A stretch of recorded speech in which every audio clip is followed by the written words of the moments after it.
Alright guys, welcome to another video, and in this one I'm going to be answering 5 questions from the comment section. If you guys didn't know, this is kind of what my channel is based around, it's just answering your questions, so make sure to go and comment down below. If I don't answer your questions today, I'm going to answer them later. So without further ado, I'm just going to name off the 5 questions just so you know what I'm going to be answering today, because I can't put everything in the title. So, first question, what are dog tags used for? Second question, is it mandatory to go to the Marine Corps ball, if you're a Marine? Or, obviously if you're in a different branch, it'd be like the Army ball or whatever they call it. Third question, is there such thing as reservist snipers? Fourth question, how is YouTuber BullyJuice so ripped while actively serving? BullyJuice is a YouTuber, if you didn't know. And also, what MOSs allow you to get big while in the military? So that's going to be one question. The fourth question is just being ripped while serving and how to do that. And the fifth question, can you bring your cell phone to basic training? So, to start off, I'm going to show you a picture of a dog tag.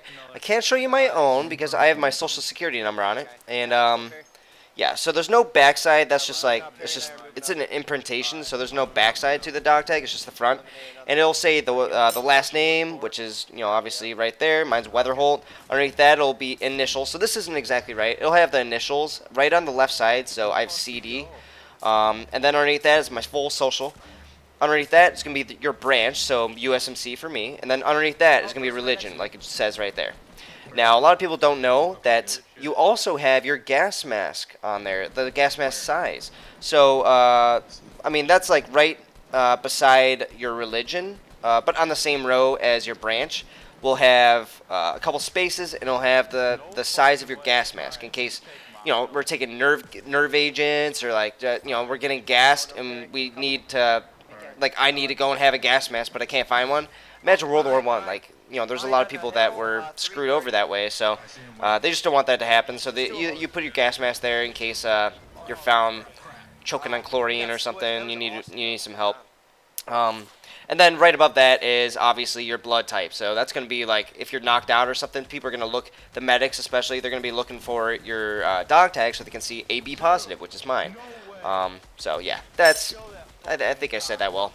What are dog tags used for? That's for identification. And also, okay, so when you hit the fleet, especially, this is an infantry thing, you're going to put a dog tag around your belt. So you're going to wrap it around your belt. So you're going to have usually 2 dog tags. You don't usually wear it around your neck because it'll blast off if an ID hits you. So you wrap it around your belt because that's, it's not going to get cut up or anything. And then you also put a dog tag in your boot laces. So you'll see them on a lot of the boots of infantry marines or infantry soldiers. So if you guys see any pictures of some, in the future or whatever, look out for that. You'll see dog tags in their boots in case like their leg goes flying or something, or say they blow into a million pieces. Like you can find it. I mean, I'm sorry to be graphic, but I mean that's like what it's used for. So second question, I'll just get into it. Is it mandatory to go to the Marine Corps ball? And answer to that, no, it's not mandatory. They aren't going to force you. But if you don't go to the Marine Corps ball, they're going to put you on duty, which is a 24-hour watch, no phone, no fun. You're going to be reading books, if anything, or like doing classes, like annual training online for 24 hours straight. You have to be dressed up nice in your Charlies, which are like this dress apparel for the Marine Corps at least. And you're just going to be constantly, there's going to be higher ups walking in, just random higher ups, and you're going to have to say the right name, or you're going to have to answer phone calls for the unit while everybody else is away. So that's what duty is. You're taking phone calls and sort of that sort of admin work. So I would say what I did, I'll show you some pictures from the Marine Corps ball as well. Like, it's fun. It's all right. You get some good food. Half the people bring dates.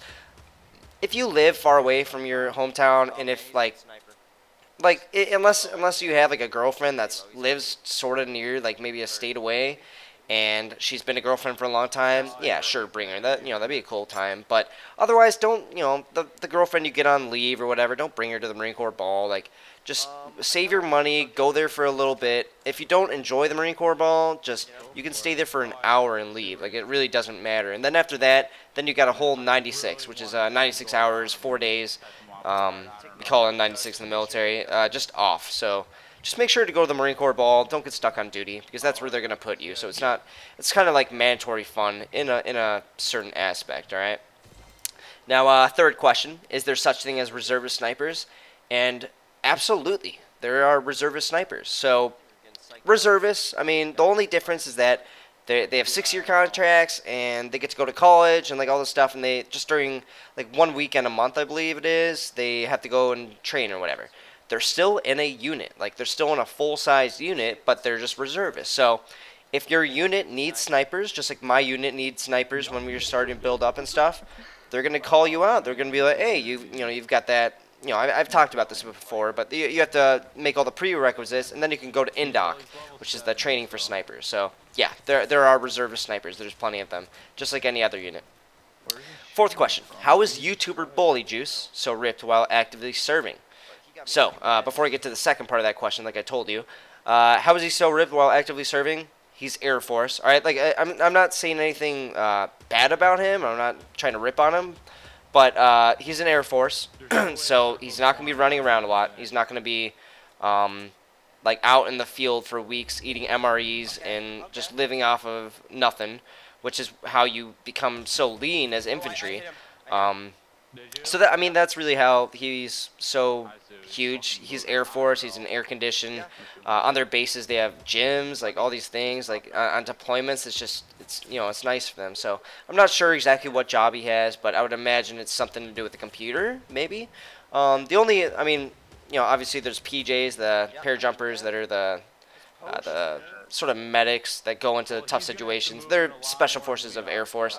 And then there's Security Forces Air Force, which I've heard good things about, but they're going to be sleeping on the field and stuff. So it depends a lot on what unit you're in, or what branch you are, first of all, and then what MOS you have. So what MOSs allow you to get big while in the military? Anything but infantry, all right? Because infantry is going to be out in the field. They're going to be eating very little. They're going to be hiking miles and miles each day. In brutal weather. If you're out in Bridgeport, where I was for a certain field up, it's cold outside. You burn like 5,000 calories. We were patrolling. It was cold outside, so your body's using that heat. So by the end of that, we're all super thin. Again, I've touched on this before, but there are basically no ripped out of their mind infantry Marines. All right. They're usually lean guys, lean, tall guys. Except for me, I'm not tall, but I was super lean. Same with everybody else in my unit, just because we were hiking so much. So I think I beat that into a pulp. Fifth question: can you bring your cell phone to basic training?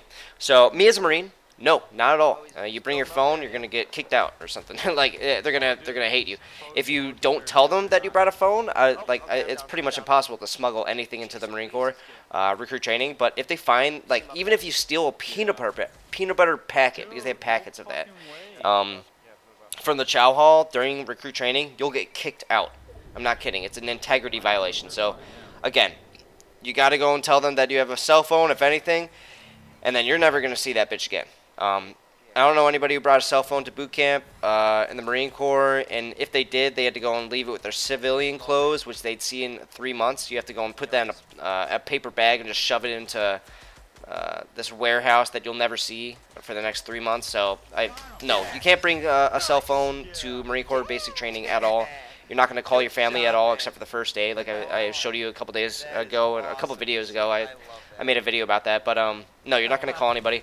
But as for all the other branches, if you guys are veterans from those branches, let me know if I'm wrong, but I am almost positive that they all allow you to have your cell phone for like Sundays or something like that, or maybe a prepaid phone. They allow you to have cell phones. So I know the Army does, I know the Navy does, and obviously I would assume the Air Force does too. Yeah, if you guys are veterans, please correct me if I'm wrong, but I'm almost positive you will be able to have a cell phone in all the other basic trainings. And, I'm doing good on time, so I'm just going to go and tell you, answer another question. This one's quick. Can you own your own earplugs? Yes. Me being I lost my hearing, if you guys didn't know, in the Marine Corps, my left ear. So what I ended up doing is I ended up going to medical and stuff, and then they hand me the real earplugs, the ones that aren't just the orange squishy ones that fall out of your ears. So they gave me those ones. I bought my own as well. Yes, you can bring your own earplugs. Basic training, no, you won't be able to. You have to use the ones that they have. They might have it in the PX. Sometimes you'll make a PX call. in Marine Corps boot camp. So when you go to the PX call, look for extra hearing aids or earplugs. But I don't remember seeing any. I don't believe there were. But if they are there, they're probably the blue ones. I forget what they're called, but they're probably blue. But I don't believe it's in boot camp. The other thing. What is it? Once you hit your school, so like MCT or SOI, Marine Combat Training, which is where all the POGs go, and then School of Infantry, which is all the infantry guys go. Once you hit that, then you'll be able to have a cell phone during the weekends, and you'll also be able to have earplugs of your own choice. So they don't care, they don't discriminate. Like that, just make sure to get away from the orange earplugs. Do not make that mistake. Buy the $5 pair that will save your hearing for the rest of your life. Do it. So, anyway, guys, this was a quick video, I'd say, for 5 questions, or 6 questions, technically. And, again, write in the comments what you'd like to go and see in the next video. And other than that, hope you guys have a nice day. See ya.